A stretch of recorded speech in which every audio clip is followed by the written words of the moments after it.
नमस्कार। आपका अखबार के संक में आपका स्वागत है। मैं हूं प्रदीप सिंह। उपराष्ट्रपति जगदीप धनखड़ ने एक सच बोल दिया और वो सच बोलना उनका गुनाह हो गया, ऐसा बताने की कोशिश हो रही है। उनसे ये अपेक्षा है, जो लोग उनकी आलोचना कर रहे हैं, इसका मतलब वो अपेक्षा कर रहे थे कि उपराष्ट्रपति और राज्यसभा के सभापति को सच नहीं बोलना चाहिए। ये बड़ी गलत बात है। सच बोलना जो है वो अच्छा नहीं होता, ये बताने की कोशिश हो रही है। तो अब सच उन्होंने बोल दिया है, तब उन पर हमला हो रहा है। कहा जा रहा है कि आपको अधिकार क्या है, आप एक सेरेमोनियल पोस्ट पर हैं। भूल गए कि उपराष्ट्रपति राज्यसभा के सभापति भी हैं और आर्टिकल 79 जो भारत के संविधान का है, वो विधायी कार्यों का, ये विधायी व्यवस्था का एक महत्वपूर्ण अंग मानता है सभापति को राज्यसभा के। लेकिन तथ्यों से क्या मतलब? जब करनी आलोचना हो, जब सच के विरोध में खड़ा होना हो, और आप पहचान लीजिए ये कौन लोग हैं जो सच के विरोध में खड़े हो रहे हैं। ये कौन लोग हैं जिनको सच से इतनी नफरत है, इतना परहेज है। और जो उपराष्ट्रपति ने बोला उसी बात को थोड़ा और ज़्यादा स्पष्ट रूप से कह दिया भाजपा के सांसद निशिकांत दुबे ने।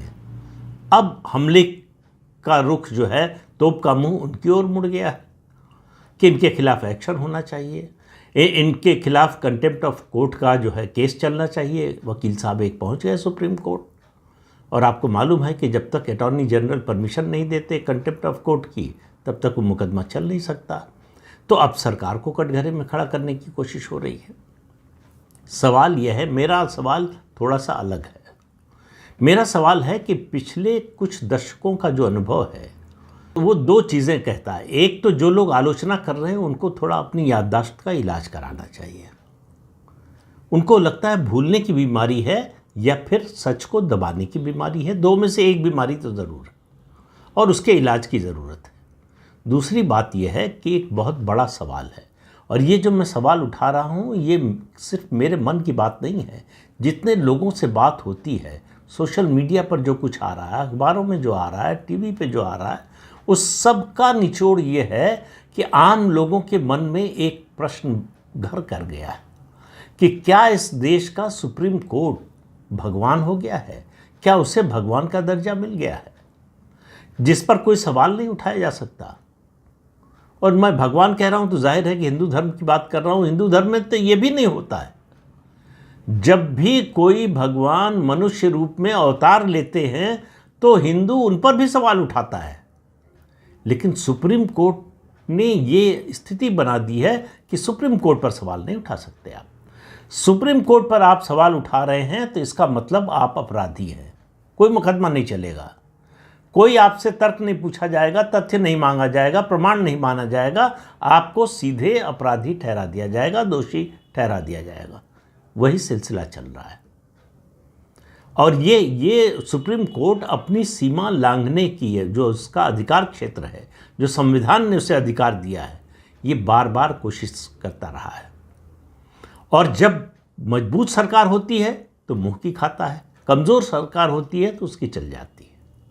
तो इसलिए हर समय वो, जिसको कहते हैं वाटर टेस्टिंग, हर समय करता रहता है। कितनी दूर तक जा सकते हैं, कितना अधिकार का अतिक्रमण कर सकते हैं दूसरी संस्थाओं का, इसकी कोशिश करता रहता है। आपको याद होगा इंदिरा गांधी ने क्या किया था, लेकिन वो इमरजेंसी के दौरान किया था। लेकिन इमरजेंसी के अलावा भी इंदिरा गांधी का लोकसभा का बयान है कि अब ये सुप्रीम कोर्ट के जज बताएंगे कि हम सरकार कैसे चलाएंगे। और उसी समय आपको याद होगा कि कमिटेड जुडिशरी का भी मुद्दा उठा था, और उसके अलावा सुप्रीम कोर्ट को दो हिस्सों में बांटने का भी मुद्दा उठा था। एक कॉन्स्टिट्यूशन बेंच हो जाए, यानी कॉन्स्टिट्यूशन के जो मुद्दे हैं वो एक सुप्रीम कोर्ट के पास जाएं और बाकी जो मामले हैं वो दूसरे सुप्रीम कोर्ट के पास जाएं। उस समय ये भी चर्चा चली थी कि सुप्रीम कोर्ट को डिवाइड कर देना चाहिए कम से कम 4 हिस्सों में। पूरब, पश्चिम, उत्तर, दक्षिण में सुप्रीम कोर्ट की बेंच होनी चाहिए। ये सब चर्चाएं चली थी। तब किसी को न्यायपालिका पर खतरे, संविधान पर खतरे, जनतंत्र पर खतरे की कोई याद नहीं आई। आज जो उपराष्ट्रपति के इस बयान पर कि जुडिशरी जो है वो एक तरह से सुपर लेजिस्लेचर बनने की कोशिश कर रही है। और ये बात उनके कहने पर मत जाइए आप। जो जुडिशरी कर रही, न्यायपालिका कर रही है, उसको देखकर आप तय कीजिए। सरकार और संसद के दोनों सदन सर्वसम्मति से, बहुत रेयर होता है ऐसा, सर्वसम्मति से कोई प्रस्ताव पास करते हैं। एनजेएसी की बात कर रहा हूँ, नेशनल जुडिशियल अपॉइंटमेंट्स कमीशन। किस लिए बनाया गया? कि जजों के अपॉइंटमेंट में ट्रांसपेरेंसी आए। ये जो भाई भतीजावाद का सिलसिला है, अंकल जजेस का सिलसिला है, ये रुके। सुप्रीम कोर्ट ने उसको रद्द कर दिया। क्यों रद्द कर दिया? ट्रांसपेरेंसी नहीं चाहिए हमें। हमको अपना कोलिजियम मंजूर है, वही हमको प्रिय है। हम ही तय करेंगे कि जज कौन होगा, हम ही तय करेंगे कि सीजीआई कौन होगा, हम ही हाई कोर्ट के जज का फैसला करेंगे। किस जज को किस हाई कोर्ट में भेजना है या सुप्रीम कोर्ट लाना है, इसका फैसला भी हम करेंगे। लेकिन ट्रांसपेरेंसी की बात नहीं करेंगे। हम ये नहीं बताएंगे कि इस जज को क्यों रिजेक्ट किया उसके क्लेम को, और इस जज को क्यों सेलेक्ट किया। तो हम ऐसा कोई एक्सप्लेनेशन नहीं देंगे, क्योंकि भगवान कोई स्पष्टीकरण नहीं देते। भगवान को तो जो करना है वो कर देते हैं।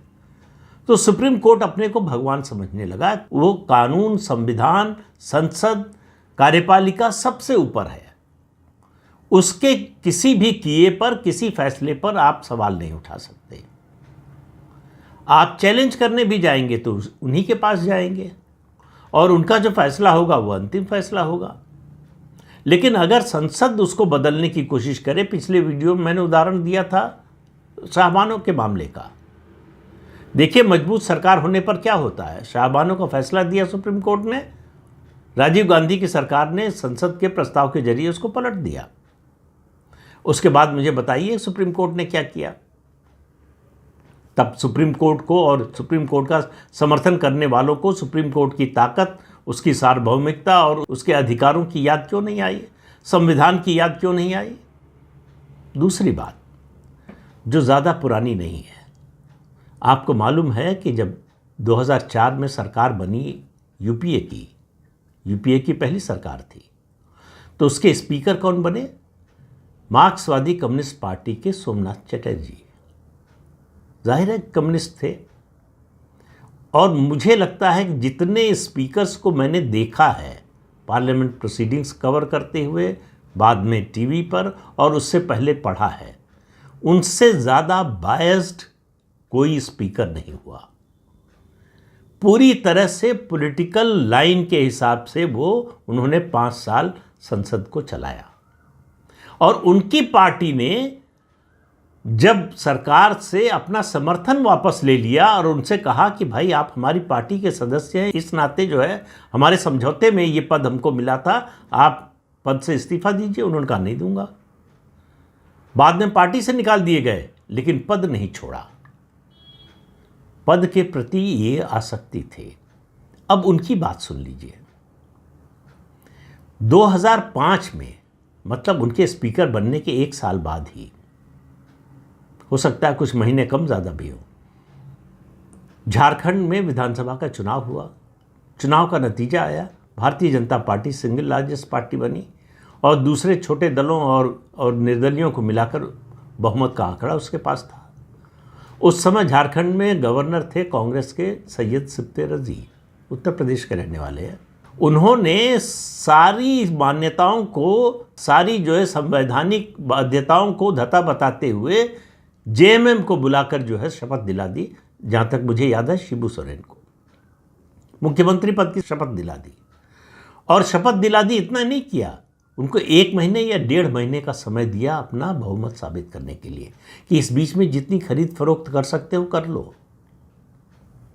सुप्रीम कोर्ट ने सिर्फ इतना किया उस समय कि कहा कि 1 हफ्ते में अपना बहुमत साबित कीजिए विधानसभा में। अब ये बड़ी सामान्य सी बात है। बहुमत साबित करने के लिए ऐसा नहीं है कि इसी मामले में कहा हो सुप्रीम कोर्ट ने, इससे पहले भी करता रहा है। तो इस सामान्य प्रक्रिया को बर्दाश्त नहीं किया सोमनाथ चटर्जी ने। क्यों? क्योंकि कांग्रेस जिस सरकार को चाहती थी वो सरकार खतरे में पड़ रही थी। तो उन्होंने सुप्रीम कोर्ट की आलोचना की, कहा सुप्रीम कोर्ट कौन होता है विधायी मामलों में दखल देने वाला। सुप्रीम कोर्ट को यह अधिकार नहीं है और यह आदेश देकर सुप्रीम कोर्ट ने कानून बनाने की कोशिश की है, संविधान को बदलने की कोशिश की है। आज वही बात जगदीप धनखड़ कह रहे हैं, उससे बहुत बड़े मामले पर जो कि ज़्यादा जेन्युइन है, तो उनकी आलोचना हो रही है। और सोमनाथ चटर्जी यहीं तक रुके नहीं हैं, उन्होंने देश भर के विधानसभा अध्यक्षों की बैठक बुलाई, सम्मेलन बुलाया और उसमें सुप्रीम कोर्ट के इस फैसले की आलोचना की। दूसरा मामला उन्हीं के समय का, कैश फॉर क्वेरी जो है कि पैसा लेकर सवाल पूछने वाले सांसद थे, उनके खिलाफ शिकायत हुई। हाउस कमेटी ने सदन की समिति से जांच कराई सोमनाथ चटर्जी ने, और 11 या 12 थे सांसद जिनकी सदस्यता उन्होंने ख़त्म कर दी। और ये सब 1-1.5 महीने के अंदर हो गया। जिनकी सदस्यता ख़त्म हुई थी वो सब लोग सुप्रीम कोर्ट चले गए, ज़्यादातर लोग उनमें से। सुप्रीम कोर्ट ने नोटिस जारी किया लोकसभा अध्यक्ष को। लोकसभा अध्यक्ष सोमनाथ चटर्जी ने सुप्रीम कोर्ट का नोटिस लेने से भी मना कर दिया। कहा सुप्रीम कोर्ट कौन होता है? हमारे विधायी मामले में, लोकसभा के मामले में दखल देने वाला या सवाल पूछने वाला सुप्रीम कोर्ट कौन होता है? तो उस समय किसी को ये इस बात की चिंता नहीं हुई कि भाई सुप्रीम कोर्ट के बारे में ऐसी बात कही जा रही है, सुप्रीम कोर्ट के अधिकार को चुनौती दी जा रही है, जनतांत्रिक व्यवस्था जो है उसको चुनौती दी जा रही है, संवैधानिक व्यवस्था को चुनौती दी जा रही है। कोई सवाल नहीं, कोई प्रश्न नहीं। आज क्या कहा है उपराष्ट्रपति ने? उपराष्ट्रपति ने कहा है 142 जो आर्टिकल 142 है संविधान ने, उसमें जो अधिकार सुप्रीम कोर्ट को दिया, इस उम्मीद में दिया था कि वो अपने विवेक से इसका इस्तेमाल करेगा। ये मतलब बिल्कुल वैसा ही है जैसा भगवान शंकर ने प्रसन्न होकर वरदान दे दिया था रावण को कि जिसके सर पर हाथ रख दोगे वो भस्म हो जाएगा। तो उसने पहला काम किया, भगवान शंकर के ही सर पर हाथ रखने की कोशिश की। उसका वो वरदान खत्म करने के लिए छल का सहारा लेना पड़ा भगवान शंकर को। नारद मुनि मोहिनी के रूप में आए और फिर क्या हुआ आपको कहानी पूरी मालूम है। तो सुप्रीम कोर्ट 142 का इस्तेमाल उसी तरह से कर रहा है, उसको वरदान समझकर कि हम कुछ भी कर सकते हैं।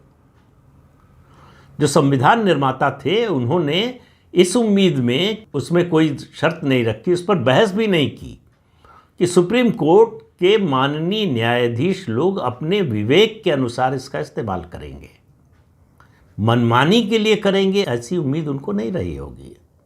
और इसके साथ ही उपराष्ट्रपति ने ये कहा कि ये न्यूक्लियर मिसाइल की तरह रोज डेमोक्रेटिक फोर्सेस पर इस्तेमाल किया जा रहा है।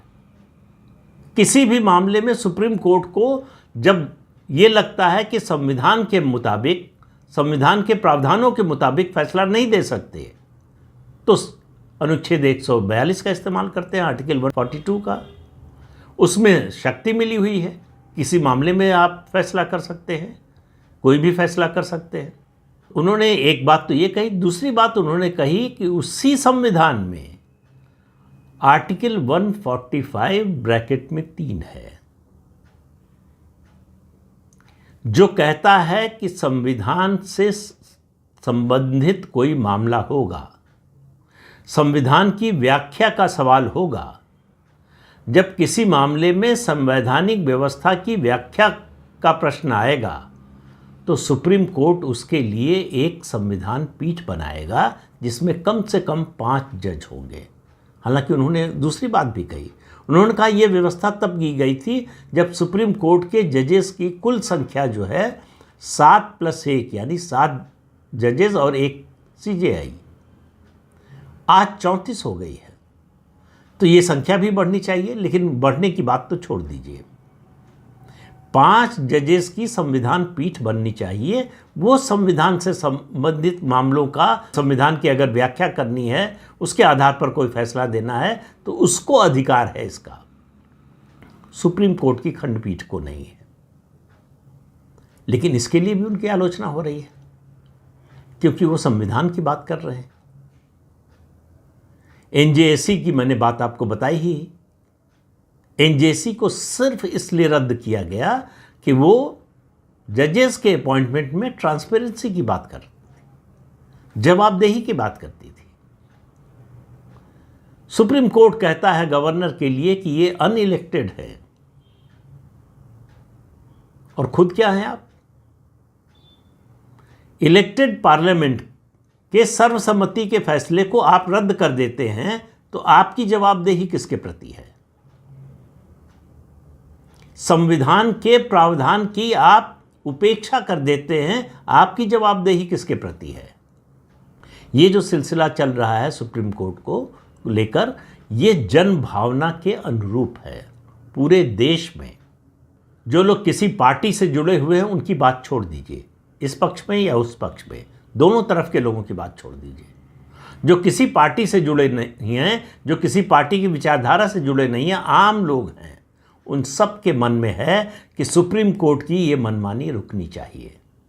हिंदू मंदिरों पर सरकारी कब्जे का मामला सुप्रीम कोर्ट में 12 साल से लटका हुआ है, लेकिन वक्फ का मामला आते ही सुप्रीम कोर्ट एकदम से उसकी नींद खुल जाती है, इतना तत्पर हो जाता है और सुनवाई में ये संदेश देता है कि वक्फ बाय यूजर जो है ये कंसर्न का विषय है, यानी मुसलमानों को पूरी छूट होनी चाहिए वक्फ बोर्ड के जरिए किसी भी संपत्ति पर कब्जा करने का। भाई बताइए, इस देश में कौन सी ऐसी मस्जिद है जो सनातनियों की जमीन पर नहीं बनी है? लेकिन सनातनी तो आप छोड़िए, मस्जिद जिसमें बनी उसको छोड़ दीजिए, अपने मंदिर के बारे में भी अदालत भी नहीं जा सकते। ये कानून बनता है और सुप्रीम कोर्ट चुपचाप देखता रहता है। मैं बात कर रहा हूं प्लेसेस ऑफ वर्शिप एक्ट की, कि अगर आपके पास प्रमाण भी है तो ऐसे किसी विवाद में आप अदालत भी नहीं जा सकते। तो अदालत जाने का अधिकार भी हिंदुओं से छीन लिया गया है और मुसलमानों के मामले में वक्फ बोर्ड को अदालत बना दिया गया है। ये दोनों बातें कैसे चल सकती हैं? कश्मीर से कश्मीरी पंडित हिंदुओं को जिस तरह से पलायन करना पड़ा, उनकी हत्या हुई, महिलाओं के साथ बलात्कार हुआ, घर जला दिए गए, उजड़ गए, सुप्रीम कोर्ट ने कभी स्वतः संज्ञान नहीं लिया। और जब पीड़ित लोग सुप्रीम कोर्ट गए तो कहा कि मामला बहुत पुराना हो गया है। तो 1500 साल पुरानी संपत्ति पर दावे का मामला नया है और 1990 में जो कश्मीरी पंडितों के साथ हुआ वो मामला पुराना है। ये हमारा सुप्रीम कोर्ट कहता है। दूसरी बात भी कहता है कि कहां से कागज लाएंगे? अगर आप 400, 500, 300 साल पुरानी बात करेंगे तो उसके लिए बेचारे कहां से कागज लाएंगे? सहानुभूति का जो है सोता फूट रहा है कि बेचारे कहां से इसके लिए दस्तावेज लाएंगे। लेकिन हिंदू मंदिरों के बारे में तो दस्तावेज चाहिए, वो तो आपको साबित करना पड़ेगा, उसके लिए तो आपको कागज दिखाना पड़ेगा। ये दोहरा स्टैंडर्ड, ये डबल स्टैंडर्ड कैसे चलेगा? कब तक चलेगा? या तो सुप्रीम कोर्ट तय कर दे कि भाई ये देश भारत के संविधान से नहीं शरिया से चलेगा। जिसको मानना होगा मान लेगा, जिसको नहीं मानना होगा वो अपना रास्ता अपनाए। जब ये वक्फ एक्ट बना था, पहले 1954 में, फिर 1995 में, फिर उसमें अमेंडमेंट हुआ 2013 में, तब सुप्रीम कोर्ट कहाँ सो रहा था? जब सेक्शन 40 में 2013 में ये प्रावधान किया गया कि जिस संपत्ति को वक्फ कह देगा कि ये वक्फ की संपत्ति है वो उसी की हो जाएगी। 2013 और ये मामला आया है 2024 में, अब 2025 में है हम लोग। इतने सालों तक इस बात की चिंता नहीं हुई सुप्रीम कोर्ट को। तो लोगों को बार बार ये देखने को मिल रहा है कि जब भी सनातनियों का, हिंदुओं का मामला होता है तो सुप्रीम कोर्ट का रवैया एक तरह का होता है, और जब भी मुसलमानों का मामला होता है तो उसका रवैया दूसरी तरह का होता है। एतराज़ यहाँ पर है, आप एक तरह से कानून सब पर लागू करें, किसी को एतराज़ नहीं है, क्यों आपत्ति होगी? अगर कानून सबके लिए बराबर है तो बराबरी का व्यवहार भी होना चाहिए। ये स्पेशल ट्रीटमेंट, प्रेफरेंशियल ट्रीटमेंट क्यों मिलना चाहिए किसी एक समुदाय को? और उपराष्ट्रपति ने जो बात कही है, ये इस देश के 100 करोड़ से ज़्यादा हिंदुओं के मन की बात कही है, इसलिए उनकी बात को जन भावना का पूरा समर्थन हासिल है। और डेमोक्रेसी में आप जन भावना की उपेक्षा नहीं कर सकते, खास तौर से ऐसे समय जब आप डबल स्टैंडर्ड अपना रहे हो, ऐसे समय जब आप किसी भी जवाबदेही से बचने की कोशिश कर रहे हो, ऐसे समय जब आप पारदर्शिता से बचने की कोशिश कर रहे हो। सबसे ताज़ा मामला है दिल्ली हाई कोर्ट के एक जज यशवंत वर्मा के यहाँ से बोरियों में कैश, जला हुआ कैश बरामद हुआ। आज तक एफआईआर क्यों नहीं हुई? क्या हर मामले में ऐसा ही होता है? मामला सुप्रीम कोर्ट तक गया, इंटरनल कमेटी, जांच कमेटी बनाई, उसकी रिपोर्ट कहाँ है? ये कौन सा ऐसा मामला है इतना बड़ा, इतना पेच है, जिसकी जांच में इतना समय लग रहा है? आप ईडी को, सीबीआई को उल्टा लटका देते हैं, इतना टाइम क्यों लग रहा है? आपकी इंटरनल कमेटी, जिसकी जांच का कोई मतलब नहीं है, उसकी भी रिपोर्ट नहीं आ रही है। आज तक आपने एफआईआर दर्ज करने के लिए भी नहीं कहा। ये 14 मार्च का मामला है। आज जब मैं ये बात आपसे कर रहा हूं तो 22 अप्रैल है, 1.25 महीने से ज़्यादा हो चुके हैं। तो सुप्रीम कोर्ट जवाबदेही से नहीं बच सकता, उसको इस भावना से निकलना पड़ेगा, इस अभिमान से निकलना पड़ेगा कि वो भगवान है, गॉड है या डेमी गॉड है, भगवान के सदृश है, जिस पर कोई सवाल नहीं उठाया जा सकता, जिस पर कोई संदेह नहीं व्यक्त किया जा सकता। सुप्रीम कोर्ट की, फिर कह रहा हूं, पिछले वीडियो में कहा था, फिर कह रहा हूं, उसकी साख और विश्वसनीयता ये आम लोगों की नज़र में दांव पर लगी हुई है। सबकी नज़र है कि देखें सुप्रीम कोर्ट किस तरह से व्यवहार करता है, क्या बोलता है, क्या करता है। तो ये भारत के इतिहास में, जनतांत्रिक इतिहास में हम एक बड़े निर्णायक मोड़ पर खड़े हैं। यहाँ से तय होगा कि इस देश की डेमोक्रेसी, इस देश की न्याय व्यवस्था और इस देश की संसदीय व्यवस्था किस दिशा में जाएगी। तो इस अंक में इतना ही, अगले अंक में फिर मिलेंगे किसी नए मुद्दे के साथ। तब तक के लिए अनुमति दीजिए। आपसे अनुरोध है कि ये चैनल देखिए, शेयर कीजिए, लाइक कीजिए और सब्सक्राइब ज़रूर कीजिए। नमस्कार।